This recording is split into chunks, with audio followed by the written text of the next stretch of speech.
Hello, everyone. Welcome to Podtacular, the unofficial Halo Universe podcast. I'm your host, Duststorm.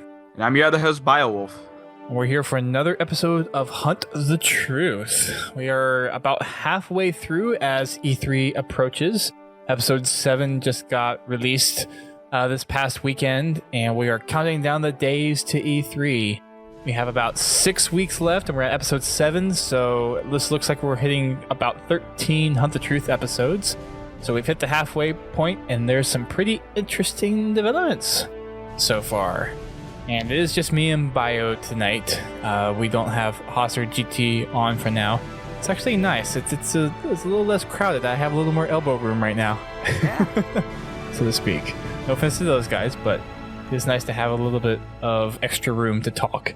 Let's just go ahead and cover a couple of posts on the Hunt the Truth website, and then we'll dive right into the new episode itself. So one of the things that we got before this last show, everyone had their audio submissions, so we actually have a little screenshot of what supposedly is Ben's voicemail box, and it's just a list of voicemails, and the one that he's currently listening to is the one from Sully, and it's 3,229th out of 9999999 messages. Like, his mailbox is freaking full of messages. Yeah, it's just a little jam-packed. Yeah, you clear it out a little bit. Could you imagine going through all those? No. And the thing is, it's like, you wouldn't be able to not get through them because that 99999 whatever, it would still be full. He'd get through that, and then he would have millions more pile in. Like, there's no end. It would be no end.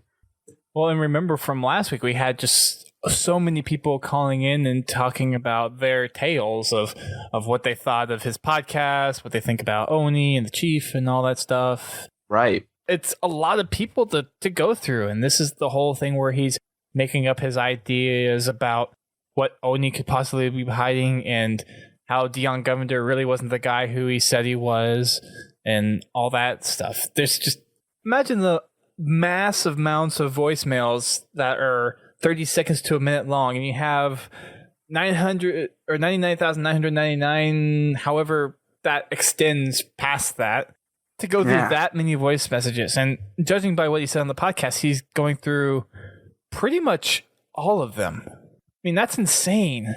Yeah, that's insane doesn't quite cover that. Like, that's like going out of your way to do something that you're just going to get bashed about. Like, the emotional draw that he's going to get from this is like, not only is it like, it's going to drain him energy wise, but mentally and physically, because he had to sit there and think. He's looking at a computer screen or a tablet this entire time, and they're 30 seconds each. I mean, do the math. What is that? 2 or 3, 4 days going through all these? Like, that's quite a lot. And he said that he'd been going through them for several days already. Yeah.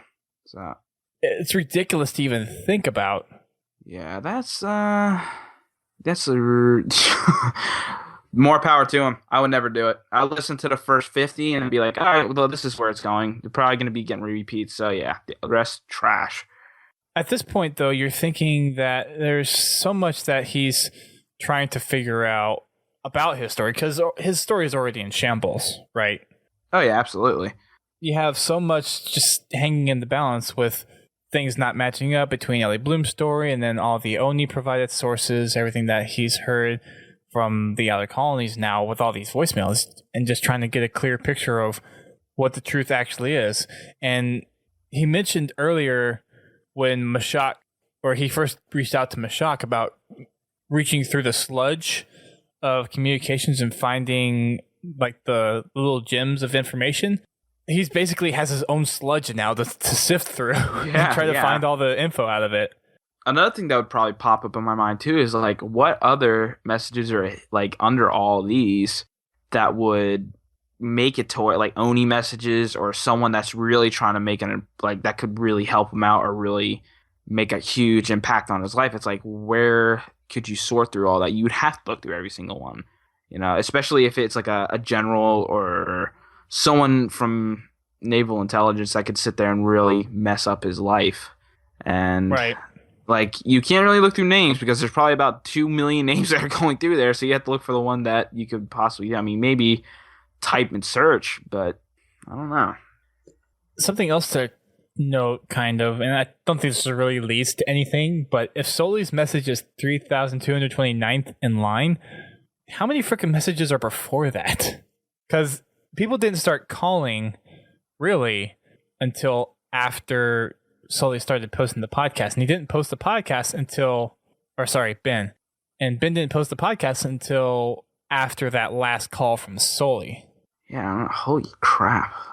You know, Oni was calling him, but Oh, I don't absolutely. think they would have called him that many times. So you figure maybe 100 or so of those might be Oni, but has he like kept all of his voicemails since ever? I don't know. I mean, how many voicemails do you expect to get in your lifetime? Really? Apparently quite a few. I don't know if this is just for perspective or like why 300 or why 3,229th is Sully's, and then you just have the barrage of everyone else. Well, I'm sure that he has a well connection with a lot of people. I mean, he is a journalist, and I'm sure he has a lot of people that are reaching out to him, getting information out to him that could possibly help him in some sort of way. Let it be a past project, or let it be an old journal that he written up on somebody that they were probably just going to give him information saying, well, what you said wasn't necessarily right, but this is where you could find it, or something around those lines. Like, I'm sure that he has a decent clientele of where he would get a lot of messages from just random people. I agree. It's just, you think about that and it's like, how do you expect to live with just being inundated with that many messages, for one? And then I guess kind of the journalism aspect, you do want to keep all your sources at some point in case you ever need to refer back to them. So exactly, if he's keeping all of his voicemails, then that might be another case why. But just an interesting little side note. I don't think it is really any deep meaning behind it, but it was just something I noticed. Well, another thing is, it's like, if Oni was trying to get to him, I'm sure that was spreading like wildfire. They know it was.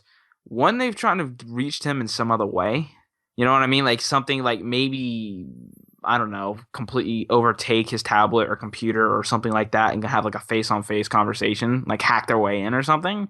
So you think if what we know from the last podcast with Mashak being in there, he may be putting up some, like when he hacked into Ben's stuff, he may have put up some defenses for Oni to not be able to get past as well. It's true. Possible. Yeah, but the thing is that Oni could have been someone acting out as, like, maybe it was a file that they could have sent as like a voicemail or something. It could have been infected. He could have infected his computer and completely brought it up. Like, there's a lot of things. Like, this is a couple 100,000 like away from what we are. So like, it could be, there could be a lot of technology that we haven't even come to fathom that they could have come up with by then. So I'm sure somewhere along the line, somewhere could have done something. But, you know, we don't know Mashak. Like, he's a little genius in himself. And there's, stuff like that you can't really know. I mean, with a science fiction or science fantasy universe, however you decide to consider the Halo universe right now, if you look at just the possibility of technology, yeah, there's a bunch of different possibilities there, and there's so many things that we could throw at. Yeah, they could have done this, they could have done this. And you just, at this point, you just kind of take the story as is, because there's also the thing that I think I brought up last time or the time before, but you have someone like Ben who's always done what they've been asked to do the whole time. There's not really much reason to question his motives until one day it's just like, oh, well, that wasn't expected. Yeah, you just bring a storm of randomness to the party. It's like you entrust someone with goods for decades, and then it's like all of a sudden you just completely miss a shipment that someone was supposed to be responsible for, and then he's just like gone. Yeah. It's like, oh, well, that wasn't expected. Yeah. And at this point, he's in the outer colonies. He's back at home, so he's not exactly in immediate arm's reach of Oni. Granted, he could be, but at this point, Oni's probably scrambling at trying to figure out what's the best strategic action for them to take. And judging by some of the stuff that we've heard in this new episode of Hunt the Truth, they might not be in exactly the position of power they seem to be. Nope. Which is surprising. Being Oni, very surprising. Yeah. So the next post that we had before we get to the episode, which actually is part of the episode, is an ad for a warthog, a civvy warthog. That was awesome.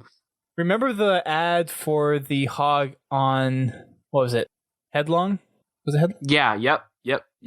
I don't know if this is supposed to be the same hog, like the gold civvy hog, but I would assume this is probably along those lines. I'm sure. It's an ad for, like, you would see a poster ad for a Ford F-150 or whatever. It's that kind of same thing, just a print ad. Right. For a 2556 hog. We've seen the hog, the citizen hog or whatever in Halo 2 Anniversary too. The gold with it's all blinged out, which looks ugly. To be perfectly honest, that thing looks ugly. I rather have the military look. Honestly, yep. I don't like the bling bling and whatever you want to call it. It has rims and it has a gold paint job. It's like no. Like the hog in this ad looks a lot better than that. Oh yeah. Blinged out hog. Yeah. So it was interesting. It was different. It wouldn't be a car I would forge. I wouldn't even consider forging with it, to be honest. It does the job. I guess. It's an eyesore to me, but it does the job. Yeah.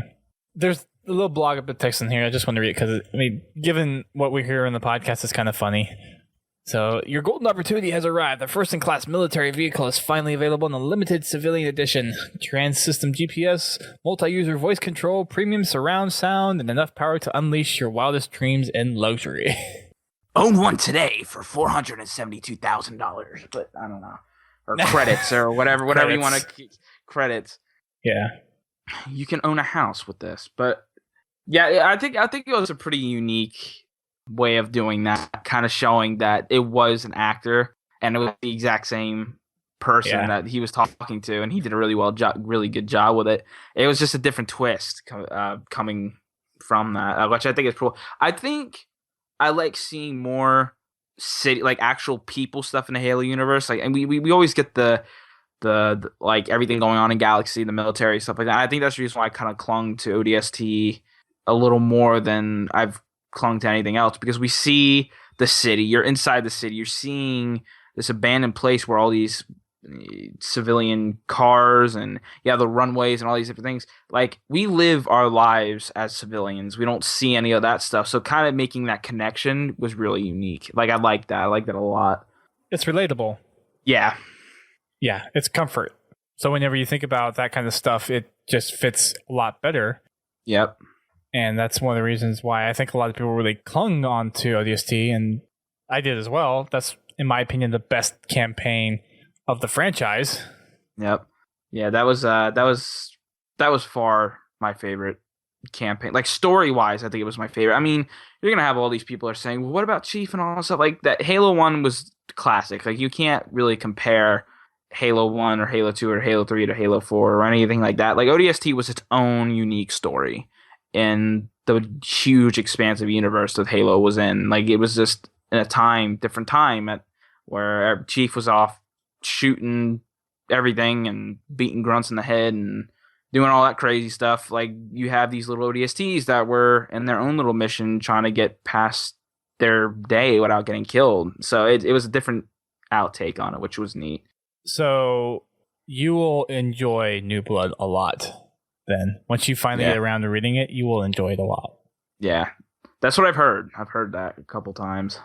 I just finished it this past week, and it's pretty good. Okay.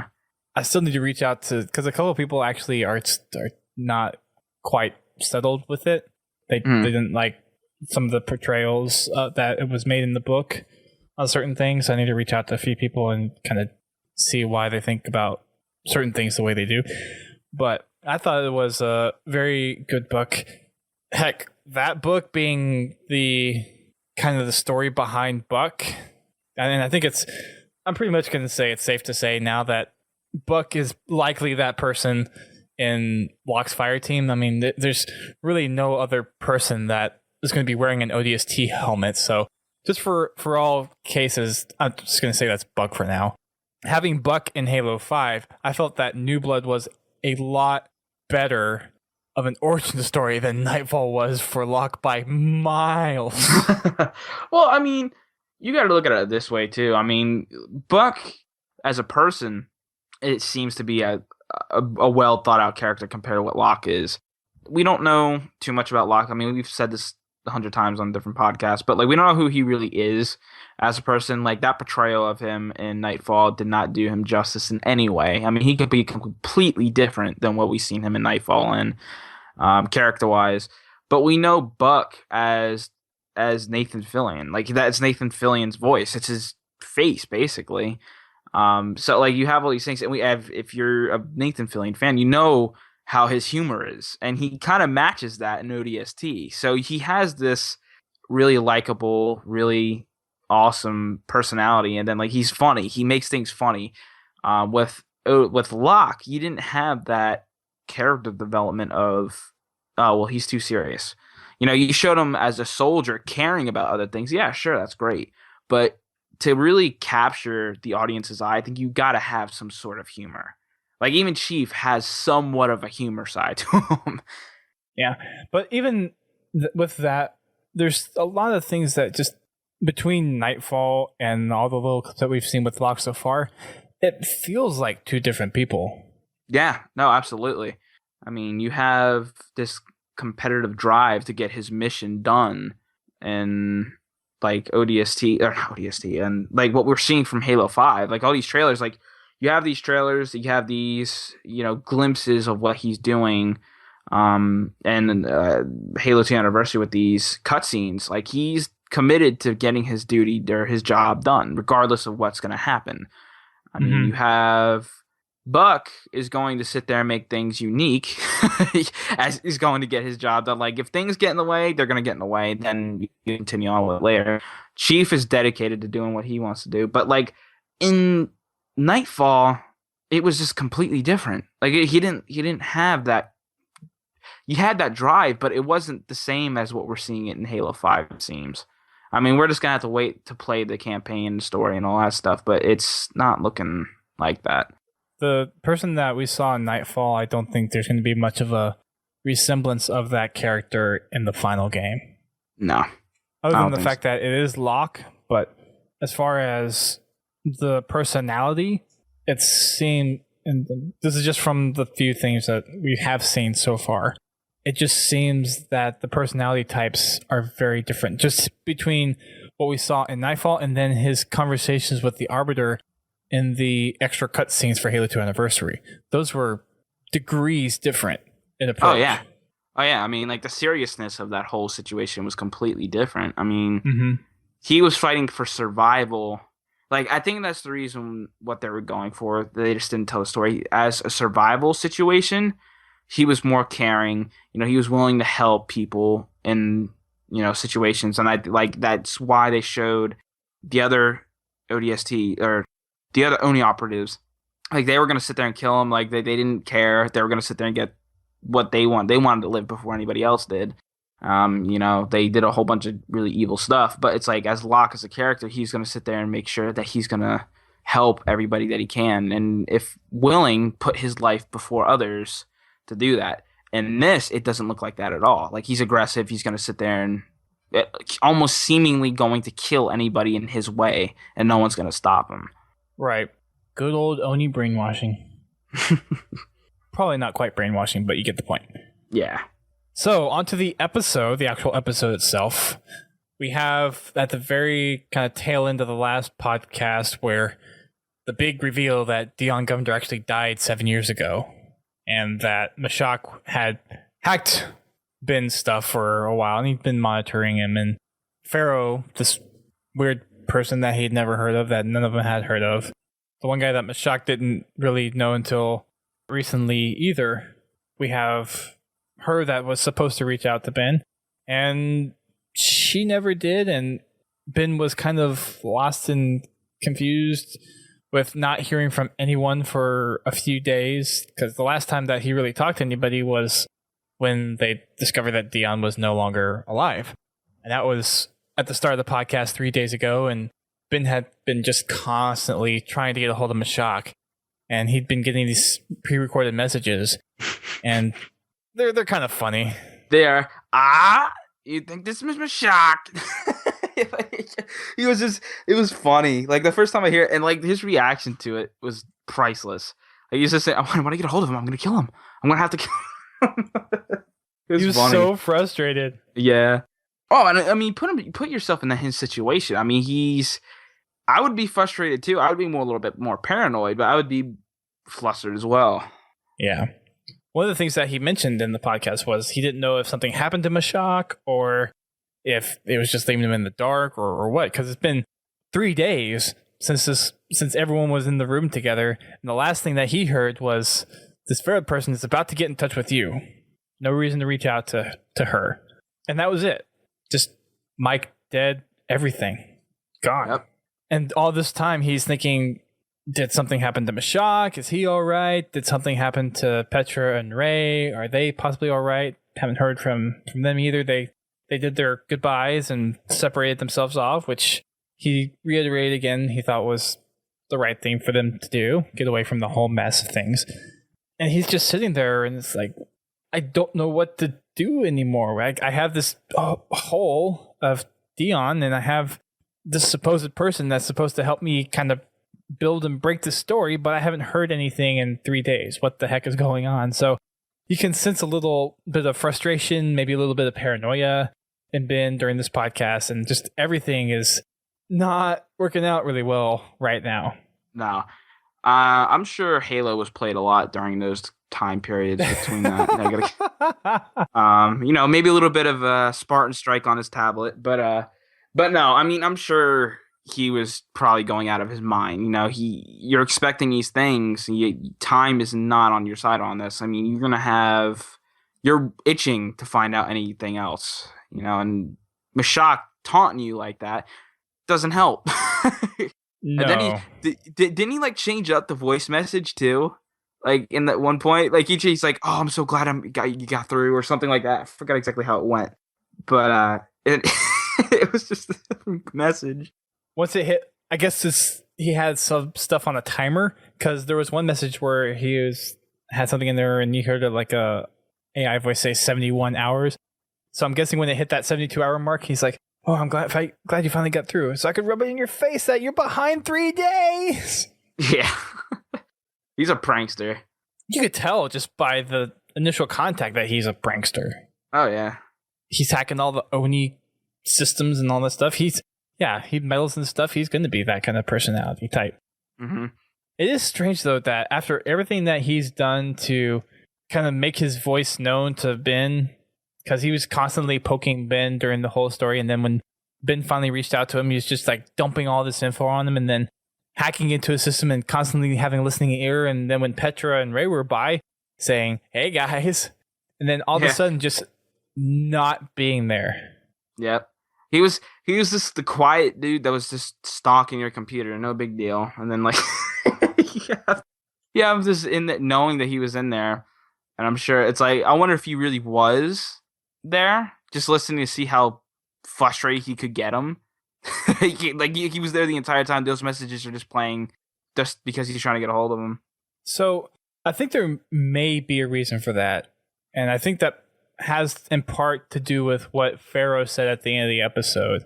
And I think at this point we're just going to jump around just to jump around. But at the very end, because at this point Mashak has talked to Ray because he got some new info about Jacob Walker, and he had talked to Anthony Petrovsky, and this was the ODST who was in the gym with John when they got slaughtered. Before you actually go into that, there was one sentence in that whole ordeal: to train your soldier by painting the blood of my. I can't exactly remember how it went, but it was basically just saying that you're going to sit there and train on our guys to get what you want done. Like, that was really deep. in that conversation that he had with him. It was unsettling. Yeah, like that was showing a little bit more of a darker side of like Chief, like that whole sense of the humanities racer is going to be like before anything, and you're going to sit there and completely annihilate my guys just for your pleasure of getting more information. Like that was really, really dark. Like I know kidnapping kids and genetically augmenting them and all these different things is bad, but like when you put it that way, like you're really making it out to where these guys are horrible. And this is all stuff that we know from reading the books too. Yeah. It puts it in perspective though, I think, for people, because it's done in a certain viewpoint in the books where you're training Spartans, you're training this elite group of soldiers that's supposed to be kind of this all-out force. And I have to go back and read the book again, because I know the first time I read Fall of Reach was, gosh knows how many years ago it was. But having a little bit deeper understanding now, and then being able to go and kind of associate different things, the tone that the book is written in, from what I remember, is more just kind of from the perspective of the kids and the Spartans. You don't really get that other perspective, which is now what we're getting. So we know the facts, but the perspective puts an interesting twist on it. I know for maybe you and me, we kind of have had those thoughts in the back of our mind before, but I'm wondering for other people if it's something that, I never really thought about it that way, about how other people were actually affected by the Spartan program. Yeah, I mean, that's just one incident. It just makes you wonder what other things actually happened. How many people were maybe killed, injured, or even emotionally scarred from just something to keep, like an experiment. Like these were just things to help keep humanity safe, but it's like sacrificing that just so you can get more information you shouldn't do that. Like that's the reason why there's simulations. There's the reason why there's dummies, there's different things like that. You don't do what you do to a human on that. And it makes you wonder, like this too, it's like what was going through Chief's head? Like what was he thinking on that whole situation? He was taking orders. Mm-hmm. There's no explanation of the discipline that he would have gotten if he didn't obey. It just like and I'm sure brainwashing was the huge part in that whole situation. I mean, there was a part when he said where he heard him scream and almost cry. It makes me wonder if that was him trying to retaliate. If you read the books, though, it wasn't necessarily even a brainwashing technique, because one of the things of like having the kids on that early is just the influence that they have. And I mean, Dr. Halsey took extremely good care of them and acted like a mother figure to them. Right. So it's more like behavioral training, if anything, than brainwashing. Right. Because it was all free will. She gave all the kids the option to go forward with this. If you read the books. Yeah, I know. I mean, like it's really crazy. Like I'm loving. They're doing such a great job with this. I'm loving the fact that we're getting all these details that are really backing to what, like the people, the lore nuts, the people that that know what's going on in the past. Like all these questions that are kind of not getting answered, but kind of seeing the other coin of sorts. Granted, hunt the truth in a way. Like it's just crazy that they're making all these connections for things that people probably will never ever see because they don't want to read a book or they don't want to go back and take the time to understand what's going on. Right. Jumping back a little bit, one of the things after Ben's many failed attempts of trying to contact Mashak was he actually got a phone call from Ray Herzik, the kind of the freelancer guy that did a couple of lookups for him. And he actually reached out to Ben wanting to grab a drink. And Ben says in the podcast, Ray isn't the kind of person to go out and just ask to have a drink, saying that kind of indicates that Ray found something that spooked him. And now the thoughts are running through his head, oh boy, did something happen to him now? So they managed to meet up at kind of he said a steak dive bar, I think is what I heard. Like a steakhouse, I guess you can call it. Right. Some place that's very loud, they can hide the noise, and he says that Ray is aware that I am recording. Made it very clear to say that he is aware that I am recording. Yeah. Which, after everything that he did with Petro and Ray having them in the podcast, it was probably at least a good idea to let them know that, yes, it's okay to record. But one of the things that he had pulled up was someone else that Ray had talked to try to dig some more information about Walker was waiting for some leads to come through, some things to check out. And one of the things that Ray brought up about Walker is that his military record still checked out. Everything looked good. And there was some exchange. I forget what exactly happened, but Ben said something along the lines of, yeah, Oni controls all the military records. And Ray says, well, almost all of it. Apparently there's some system in the back end that isn't controlled by Oni that has to deal with whenever you come on board to join the military, that you have to sign an affidavit that you are joining voluntarily.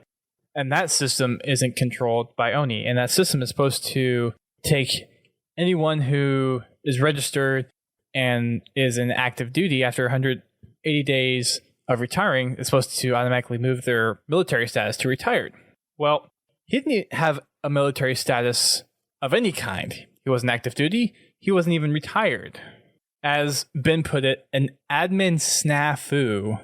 Something that Ray caught them in, just completely out of the blue. Something that should have been just one of those checkbox things, only completely missed. And now there's full evidence to support that Jacob Walker was, in fact, not in the military whatsoever. In fact, the poster that we talked about, the hog advertisement, Ray used a voice print from Ben's podcast to match that up to an auto sales commercial that was voiced by Jacob Walker. So he is a professional voice actor. Mm-hmm. That was cool. That kind of connected with me a lot because that's kind of something I want to do. So like when I heard that, I'm like, that's crazy. That was really good that they pulled it off like that.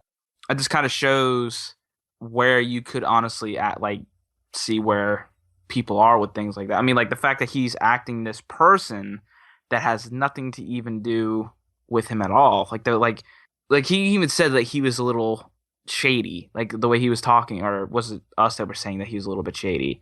I don't exactly remember, but like I remember things didn't really pan out the way they should have, or like the way they looked didn't really work the way it should have. It was weird. It was different. Are you talking about whenever he saw him on the plane? Yeah. That was definitely awkward because you heard him talking to the stewardess and then you could hear him have the little voice change. And even Ben mentioned it in the podcast. He said, now there's the Walker I remember. And you can hear the voice change really. Yeah. Yeah, I mean, you have these people that talk like this and then you can talk like this. Like they put in that's what the voice actors are paid for. They have that initial like instinct to get like your voice ready, like to kind of energetically enhance it. Right. It was pretty cool to see that. It made me miss Brent. Because, I mean, I've said this, and I know other people have said this too. He has that perfect, like, announcer radio voice. He really does. Yeah, no, I completely agree. I mean, he did. He had the perfect voice of that. I mean, like, and you don't usually find that too often when you do. So it's kind of like he struck gold in a way. I miss Brent. Yeah, we need to get him on one of these days. He's going to come to talk about, was it? That was just one of the things that when I saw that commercial, I thought of Brent. So it would be nice to get him back. I actually called him or tried calling him earlier today, and I ended up leaving a message because I wanted to talk to him about some RTX stuff that we have going on, which hopefully we will be able to tell you guys here pretty soon. But back on point, Walker, completely not who he said he was either, being a voice actor, being completely fake. And at that point, Ben said he actually felt human for once. Like they were laughing so much about the situation at hand. They were just sitting down, having drinks, and just completely laughing over what happened. Having a good old time. Yeah. He later goes on in the podcast to say that Walker's claim of John entering boot camp at 16, now that is even pulled into question. Of when did, like, you have that part of John's background, John's story completely out. And that was one thing that no one else really talked about when he entered boot camp. I think Walker was probably the only one that mentioned a specific age, but then you have a lot of the other stuff past the age of 6 has already been discredited, and this, I guess, is one of those things that kind of hung in the balance. So now that thing is cleared out of the way, making even more space for what happens next. And he said there was one person that he had to try to go back and talk to, and that was Anthony Petrovsky. That was the ODST, that one of 4 that fought John in the ring, where 2 of them died. One had his spine crushed. Right. Permanently paralyzed, and then I guess he was the one that got caught in the groin. I forget. Yeah. Something like that. He got jacked up. Got messed up. So he calls him out, and Ben starts apologizing right away for not even believing his story, for just completely discrediting it, saying that he didn't really know what to think about at the time. Anthony's just like, just don't get sappy with me. Yeah. Let's just cut straight to the point.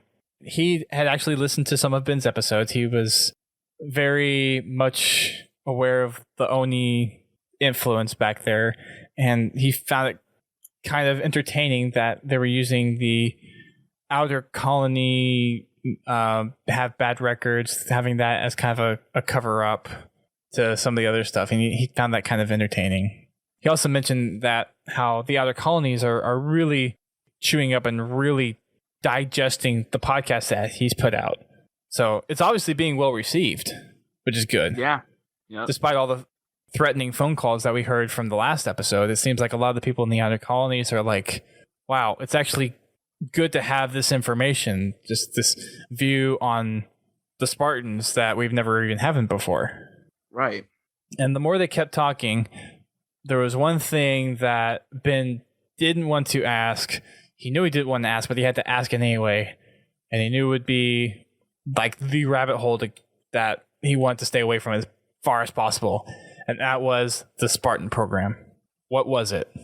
Right. I mean, they were basically like told us hush hush. Like, you're not supposed to say a word about the Spartan program to anybody. Mm-hmm. Like, and then they're out exploring the universe, and then we have to bow down and kiss their feet. You know, it's like, it was, what was so secretive? You know, why was it such a secret? All these different things about that didn't really add up. They just didn't add up at all. Like I said, going back to that whole situation of seeing the other side, it was interesting to see that. You know, I think Anthony Petrovsky's character in this, I think, has been the most interesting so far, because he has the more negative approach of Chief, like of the Spartans. Like, he doesn't really see them as who we see them as. Like, they're always portrayed as these world heroes, these saviors that's saved all of our lives countless times. And it's like, yeah, well, guess what? My brothers, the people I've been in war with, they got their faces punched and the spines shattered, and one of them's in a wheelchair, and that's what the Spartan program did for me. So get on my level is basically what he's saying. Like, and I like that. I like the other end of what we're receiving from that. It's very dark. Yeah. Very much how you wouldn't expect a war veteran to really think about their motherland type of thing. The organization that they fought so long for, just feeling betrayed after all that time. It's something that is very influential. And talking to Anthony about all of his experiences, you could just feel the emotion just kind of swelling up whenever he was talking about all this stuff. And it's almost like you could hear him try to not just like punch something, because he was so frustrated and so mad at what actually happened to him. And granted, he's divulging the info because he wants that info out there. He told Ben he didn't really care what UNSC or Oni did to him. How much worse could life get after being permanently immobilized by one of their pet projects, right? Right. Yeah, exactly. He mentioned that he had a titanium arm that he had to deal with, and he was living paycheck to paycheck. If he missed a paycheck, he basically would be on the streets. And he said to Ben, you'd be better off living in a shelter than living in the state that he lives in. Right. He was also saying that he was eating protein cans or something like that, or protein shakes or something like that every day. That was his his food intake. That's disgusting. Protein shakes are nasty. Like, I can't imagine what they're like then. I mean, they're nasty now. I couldn't imagine eating that as an everyday meal. Like, there's no really, apart from protein, there's not really the nutritional value in that either. Mm-hmm. So I'm sure that he's not exactly he's kind of weak. Right. After going through all of that, not even getting kind of the upper class living that he probably deserves for going through something as hellacious as the receiving end of a Spartan fight, living in the current state that he is now, I don't blame him for not having anything to worry about when it comes to Oni. It sounds like he's already living in hell. How much more hell could they put him through? Right. I mean, there's not much you can do. I mean, unless you're physically torturing the guy, I don't think it could be that much worse. Right.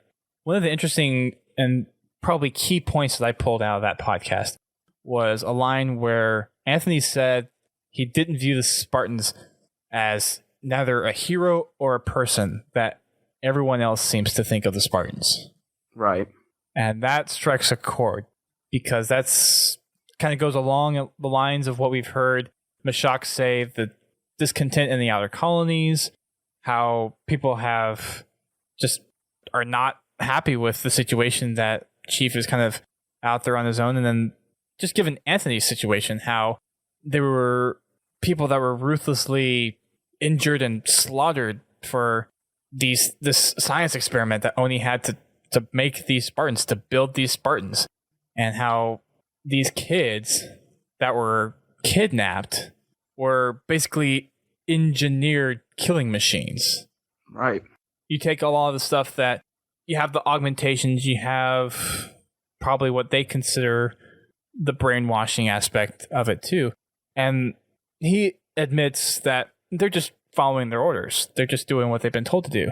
Exactly. So the black eye should really be on Oni, and that was something that he was getting at during his talk with Ben. Is that I don't blame the Spartans for what they did. I blame Oni. Yeah, I mean, they're going through all these things on themselves. I mean, you can't really blame how's the phrase go? You're just the messenger, or basically something like that. That doesn't really account. But anyway. Yeah, don't kill the messenger type thing. Yeah, like it's like that. I mean, they're basically brought in to do an assignment, and they're engineering themselves. They're augmenting themselves. Like, I'm sure that's painful. I'm sure everything that they're going through isn't exactly the most best feeling thing in the world.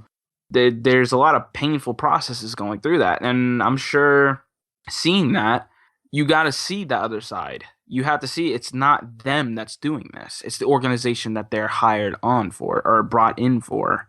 They're the puppets that the puppeteers are commanding, or the other way around. I think people know what you mean. Yeah. So you take a look at what everything is done, and up to this point, if we've read the books, I think it was either in the Kilo 5 trilogy. I think it was in the Kilo 5 trilogy that we learned that everything that Halsey had done for the Spartan program was directly assigned by Oni, or like Oni told her to do it.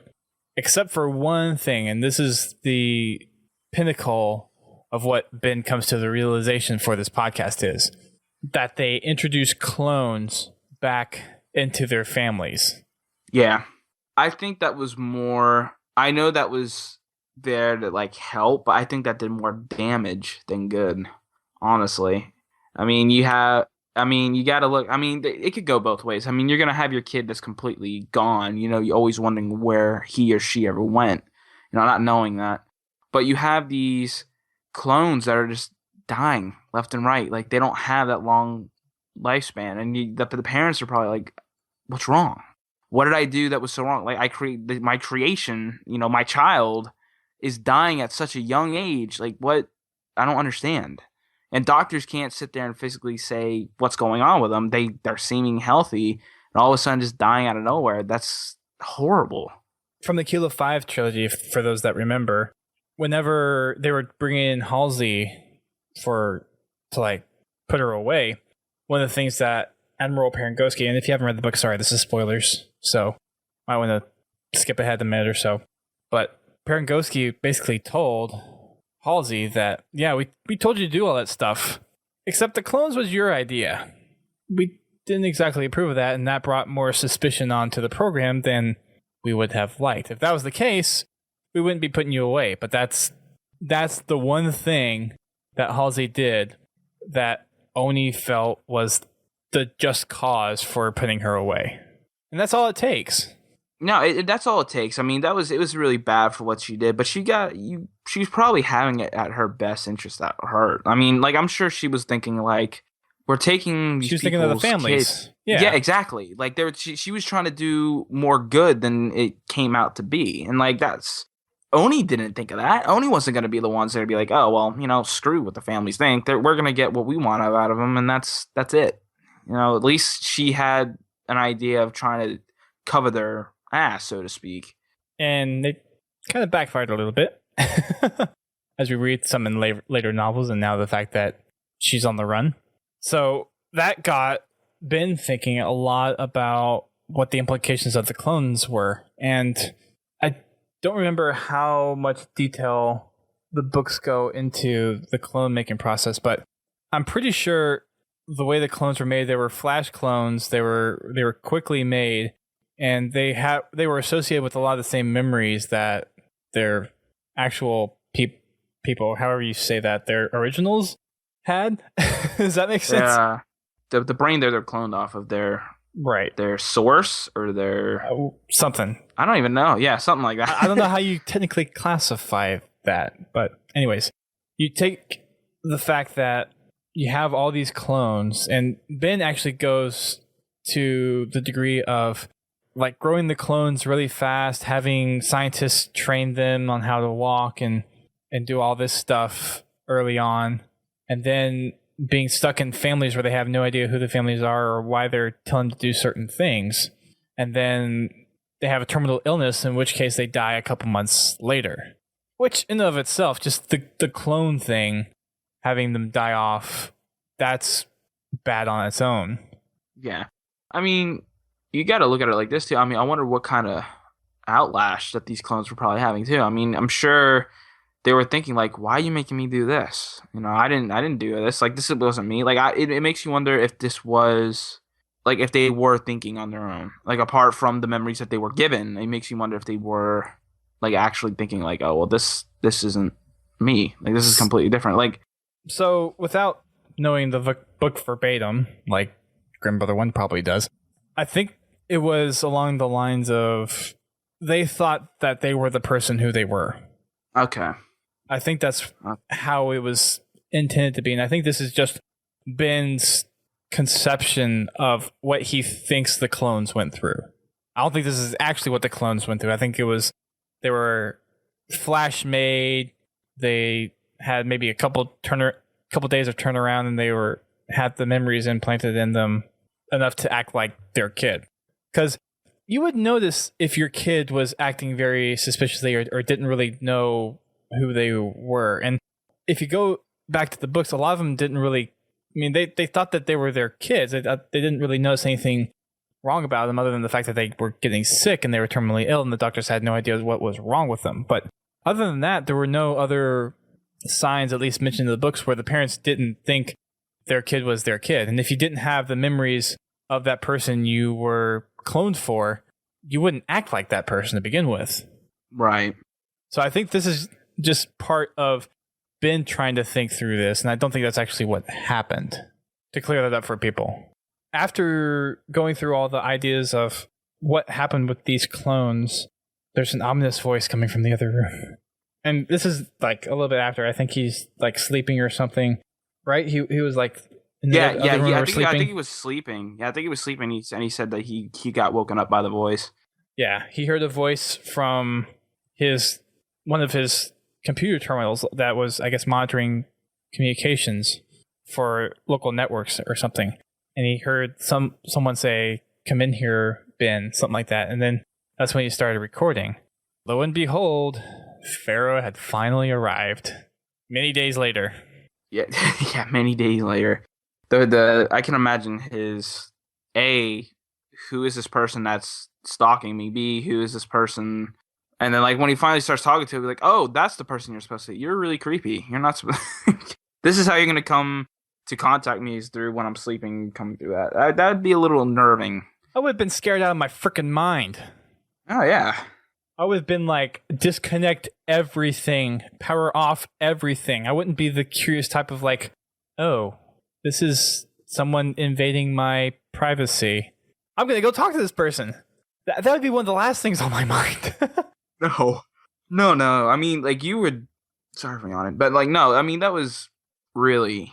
Oh, man. Creepy? That would have... Yeah, I would have freaked... I would have ran out the house or the apartment or whatever he's in. I would have been out of there. I'd be like, nope, sorry. I'm the same way, dude. I don't think, like, anyone in the right mind would be like, I'm going to go talk to this person who's summoning me into this room. Yeah, no. Any sane person would probably be on the same level we are. Yeah. And the voice modulation is just like add another level It's creepy. of eeriness to it. Yeah. Like, no, Ben, run. Just get out of there. You're gonna have these people run in here with masks and start sticking stuff into you and knock out, and then you're gonna wake up into like a laboratory or something. Or something like that. Ben takes the insane route and decides to start recording and goes into his office. And one of the first things that he recorded was FERO saying, "Did you listen this time?" Lo and behold, FERO knows quite a bit about the situation going on, and he's like, "Yes, I finally listened, and it'd be nice to blow this story out, but I have no way to do it." And FERO basically tells him that this story needs to get like out there. It needs to just blow away Oni, because some of the stuff that's going out here, it's creeping up on us. Like the stuff that Mashak was talking about, the weird things happening with computer systems going down, acting really weird. Things are happening, and they need to get ahead of that. So this is that part of the story of Hunt the Truth that we don't actually know about. This is the exciting stuff for all of us lore people. We know all the story behind Master Chief and all that stuff. That's what most of this is. But it's these tiny little nuggets of like, what's actually happening out there in the outer colonies? What's this weird thing that's not the insurrectionists? That's not the United Rebel Front versus the UEG. It's not the Covenant Civil War. There's something bigger out there. Yeah, something massive. Something that's, what'd she say, growing or strengthening, if I remember correctly. Like it's growing, basically. Mm-hmm. Something like that. I don't remember the exact wording. And at this point, Ben is like all on board for trying to get this story blown out, trying to just get people aware of what's happening. And FERO's like, no, it's got to be bigger. It has to be blown up in Oni's faces. We got to take them out of the picture. Yeah. Ben's like, yeah, that'd be nice, but I have no way to do that. How do you expect me to influence that many people? And FERO tells him that there are a lot of high-ranking officials, senators, that have no idea of the Spartan program or what it entails, that actually have a lot of power that could do some real damage if they heard about the story. Right. One of the things that Ben brings up is like, I can't exactly walk into Oni and be in the middle of a meeting between senators and Oni higher-ups and just say like, hey, here's my evidence. That's not exactly going to happen. He doesn't have the numbers and the influence of senators like, hey, I need you to come to Oni and need to kind of discuss this. Because one, he probably couldn't even get even close to Oni. He would have a bullet through his head by the time he got there. Oh, yeah. So FERO comes through with that and says, we'll make the opportunity. But in order to do that, you have to get the threat of something imminent out there to really scare the population to where senators do notice something and it becomes a massive issue of unrest for people so that they can pull together this meeting and that they can pull Ben in to actually discuss what's this big bad thing that's really happening. Exactly. Because if senators are getting this reports of people are really upset about this one guy saying stuff about something Oni's done, then of course the senators and the higher-ups can be like, okay, Oni, it's time to talk. Let's bring in the guy who's reporting on this stuff. And that's what FERO is getting at. Need to get people riled up over this thing that's happening out there, this anomalies that Mashak is getting at, couple that with everything that he's learning about the Spartan program, about Master Chief and John and all that stuff, and then blow that up in Oni's faces in front of the senators, and that way the senators and those higher-ups can make an influence on Oni. Yeah, I mean, what is it? If you want to get news out, make a news story out of it, and get attention of the public eye, in a way. I mean, like, I'm sure when people start rioting or freaking out about these truths, when things start going out, you don't want your people, your senator, you don't want your people freaking out over something, so you're going to have to try to investigate to calm everything down as it is. I mean, right. If you're going to have so many people on the same subject, that's a little unnerving, especially if it's negative.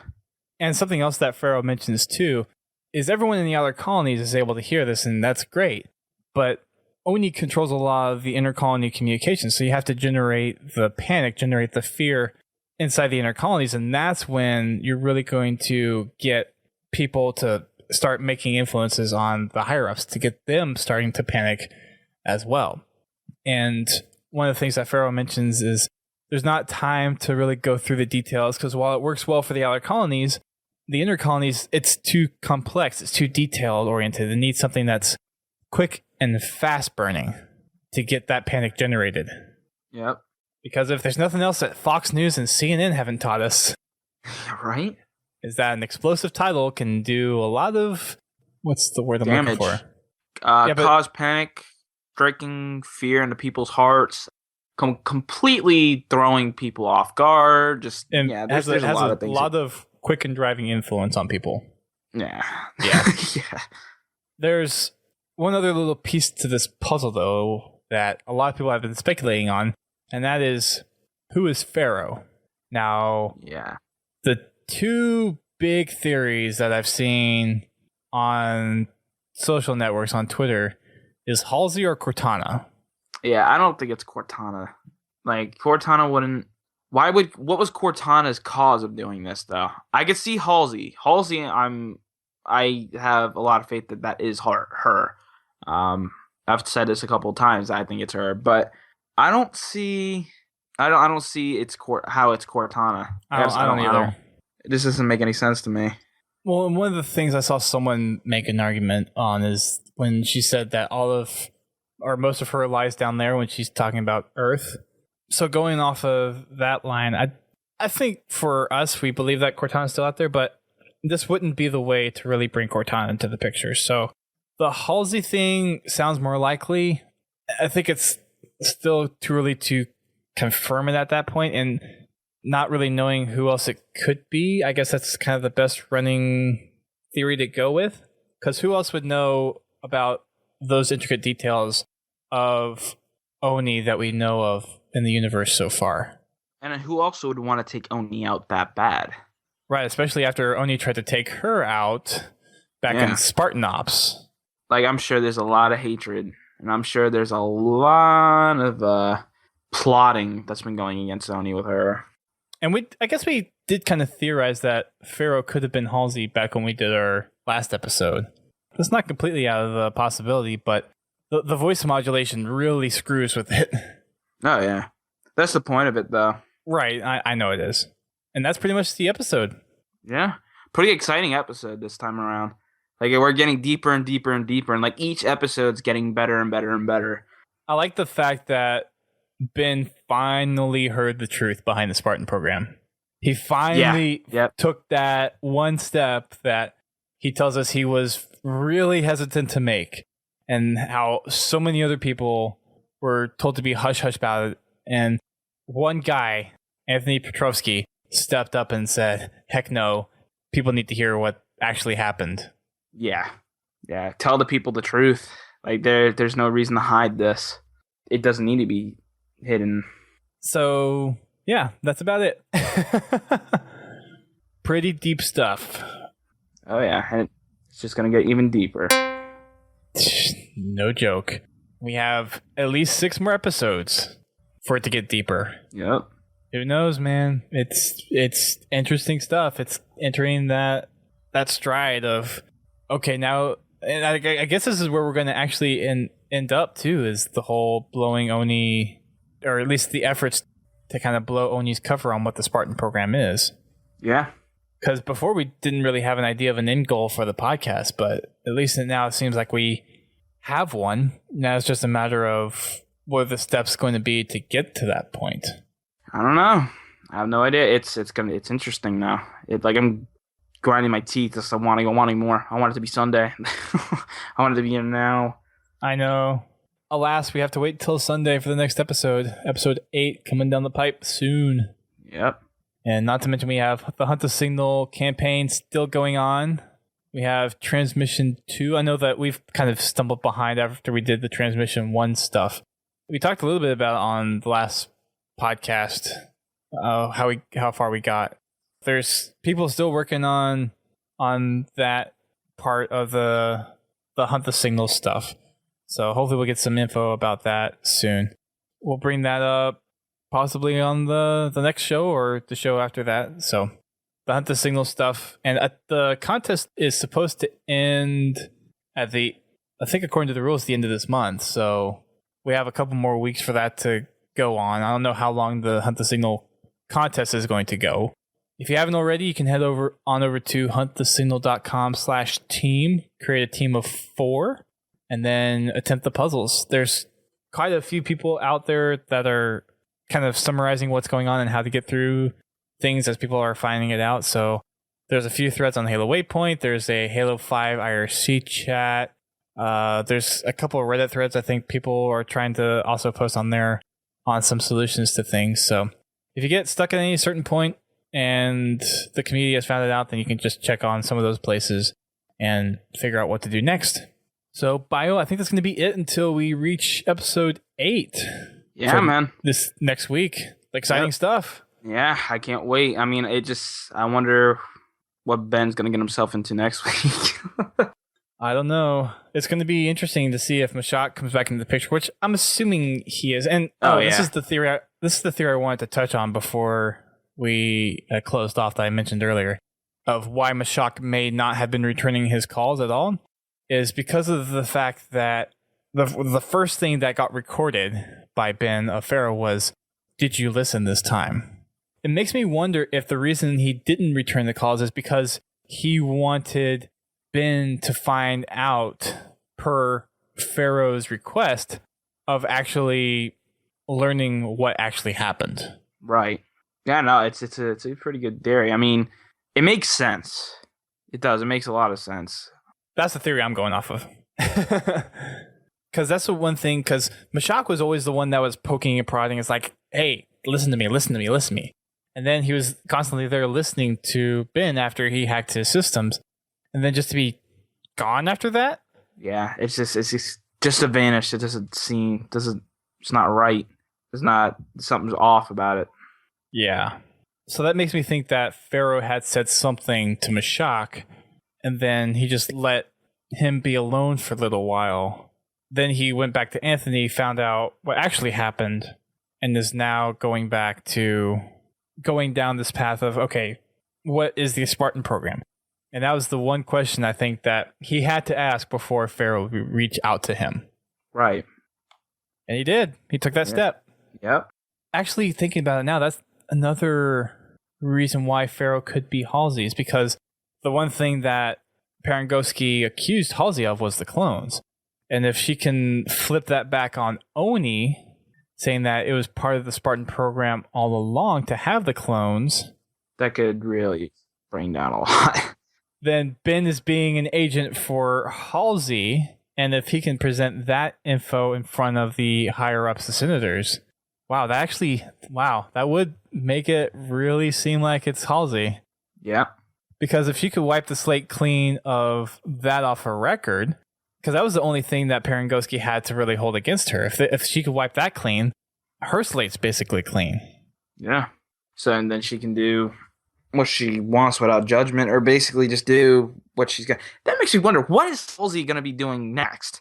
When this is all said and done, what this is all, like, say for instance, is all going according to plan, Oni gets taken out, yada yada.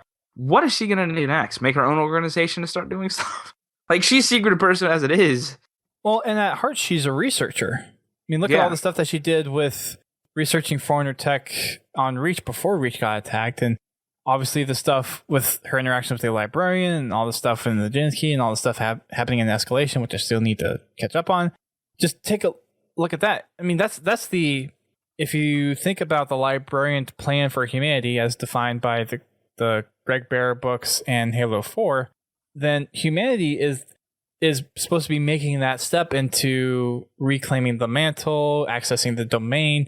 And Halsey is basically the one spearheading that. She is the most knowledgeable of the forerunners of any human being, really. Yeah. I mean, she has all the knowledge. I mean, not to mention she has the Janus key, well, the one half of the Janus key. Well, she has both halves now, according to Escalation, right? Yeah, Escalation. Yeah, I was kind of staying away from the spoiler on there. I forgot we kind of talked about it, but it already got brought up in a previous podcast, so yeah. I don't know why we can't say it now. Yeah, no, I completely forgot. But anyway, no, we now she has the Janus key itself. It just makes me wonder what other stuff she did find out about, and it makes me wonder if this thing that is getting bigger, like this threat, I wonder if that Janus key had anything to do with that, like her finding out or people finding out. Yeah.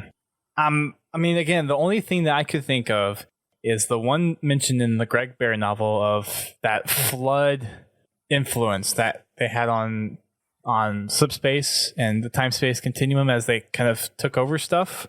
Right. Having that flood resurgence back.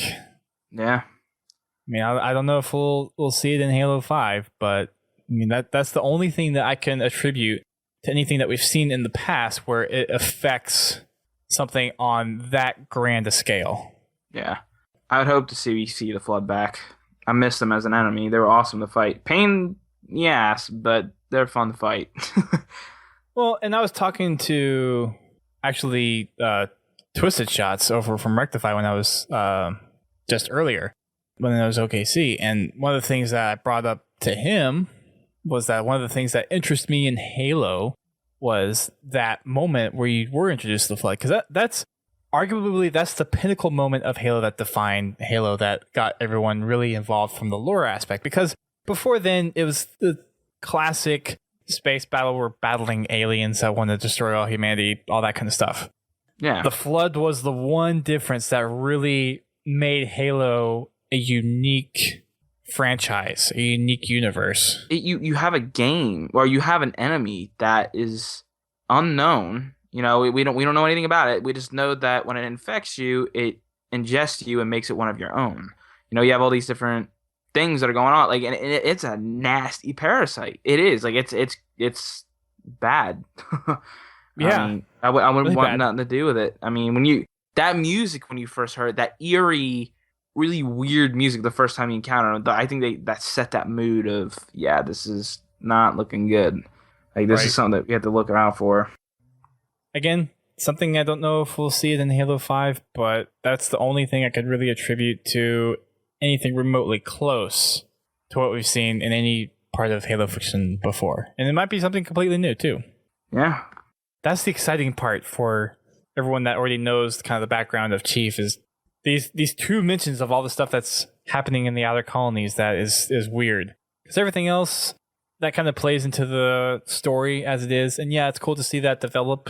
It's cool to see that Ben is collecting all this information to be publicly available within the universe, other than being kind of just knowing it outside.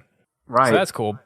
But this stuff of what's happening in the outer colonies, that's where the gold is. Yeah. Hopefully we see it soon. Hopefully we see it surface, unlike in Hunt the Truth. So do I.